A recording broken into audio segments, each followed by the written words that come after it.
Thomas, huffed Billy, stop telling me what to do. You are a very bossy engine. And Billy raced off. He thinks you're a bossy boiler, me hearty.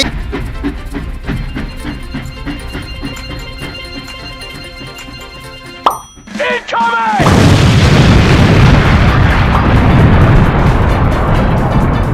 Let's go back to a simpler time in comics.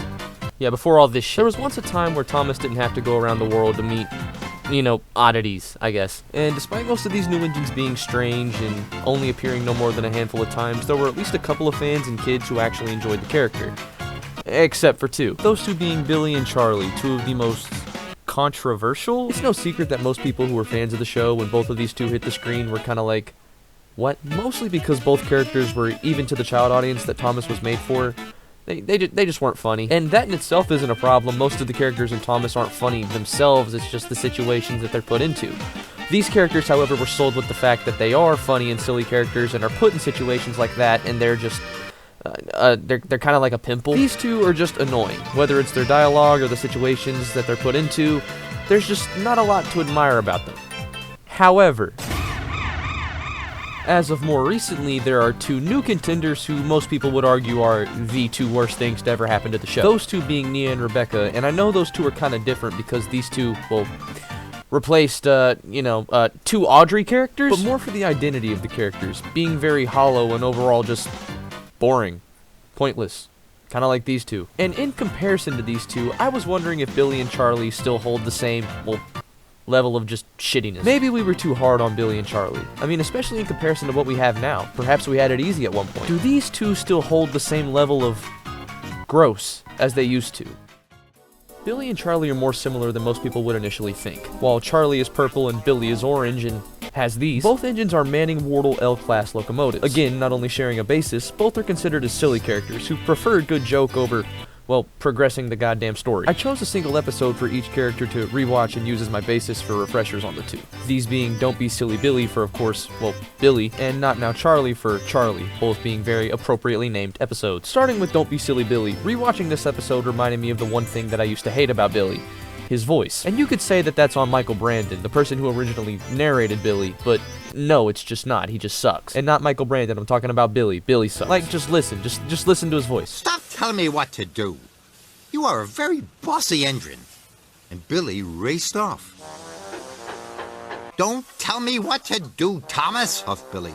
You are a very bossy engine. Even Farmer McCole is grossed out by that country accent, and he's a farmer. Not only that, but through the episode we learned that Billy himself is just not an enjoyable character. Thomas is tasked by Sir Topham Hatt with helping Billy, around the island and making sure he knows what he's doing, and Billy is just a dick the entire time. He is the definition of the worst coworker. That, and who does Thomas think he is, taking lip from somebody with those, and brushes off all of the advice that Thomas gives him, calling him bossy the entire time. He is so concerned with making sure that Thomas knows that he is bossy that he, one, forgets an entire load, completely ignores Thomas's advice to take on more coal and water, forgets his load a second time, and then just being a careless ditz bumps Percy under a coal hopper and gets him covered in coal. Thomas scolds Billy again only to be called bossy and get the, usual response, and at this point Thomas literally gives up. Billy, not only delighted at what he did to Percy, but seeing that Thomas has given up, just runs away all happily. Like, how did I not hate this dude more? Now, Billy feels bad and thinks about all the stuff that Thomas said, and to be fair, he does go back and do all the jobs that he didn't do, to Thomas's surprise as well as the audience's surprise. You get this little redemption arc at the end where he apologizes to Thomas and, we're supposed to feel like Billy's a good guy, like, after all, but he never even apologizes to Percy, which is the one that he pushed into the coal chute. Not only that, but you relate for every job that you did and managed to fail every single one of those jobs, and it's just, no, dude, just fuck you. Now, with me still disliking Billy as much as I used to, maybe even more now, I was expecting about the same thing with Charlie. But surprisingly, rewatching this episode, a lot of the things that I used to not like about Charlie, I don't really find as apparent. For one, he actually has a somewhat normal voice, which is a big thumbs up after, you take in Billy. And while still overall being an annoying joke character, I would argue that they did a little bit better with him than they did with Billy. Much more enjoyable personality personality, if you can believe it. In this episode, Charlie has been up to his usual joke-telling antics, and because of that, a lot of characters are already annoyed at him. Several characters brush him off, saying that they don't have time for him and his jokes, assuming that that's all that he wants. And at first, they're completely and totally right. However, later on that day, Charlie ends up finding an elephant next to the train tracks. Naturally, being alarmed by this, he rushes to tell the other engines, but nobody believes him, just assuming that he's trying to tell another joke. Charlie is repeatedly blown off by the other engines, but at some point shows up to the zoo to find that a tree has knocked down one of the walls, that wall being the one to the elephant exhibit. That explains it! I did see an elephant! It must have escaped from the Sodor Animal Park!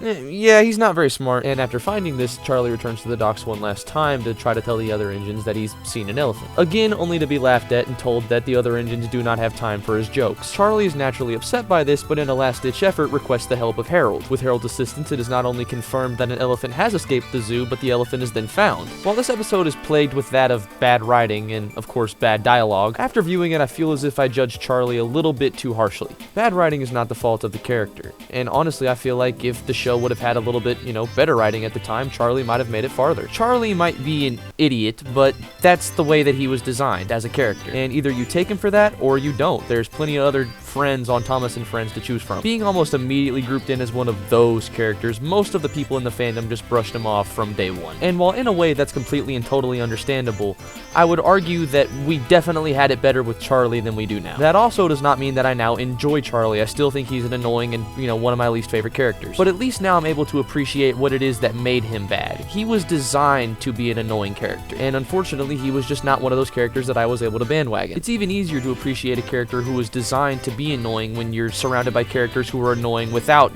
being designed to be so. It's hard to chop Billy up to anything more than just a bad character. However, I would argue that on Charlie's part of things, it comes down more to the writing, and for that, I can't really be mad at Charlie. If anything, rewatching these episodes makes me feel bad that I was so upset at Thomas and Friends at this time. In comparison to what we have now, these really weren't that bad. And truth be told, Billy and Charlie were oddities themselves in the new characters that were introduced to Thomas. There weren't jokey characters like that before them, so if anything, they were just trying to try out new characters, and you can't really be mad at that. At least they didn't replace the characters that we already love. At least in the case of Billy, yeah, it's still fuck you, dude. But at least in Charlie's terms, I would say that there was a little bit of misrepresentation, thrown into the mix. Perhaps with a little bit of better writing, they could have saved this character. It's going to take a lot more than just writing to fix this. There's just so much wrong here.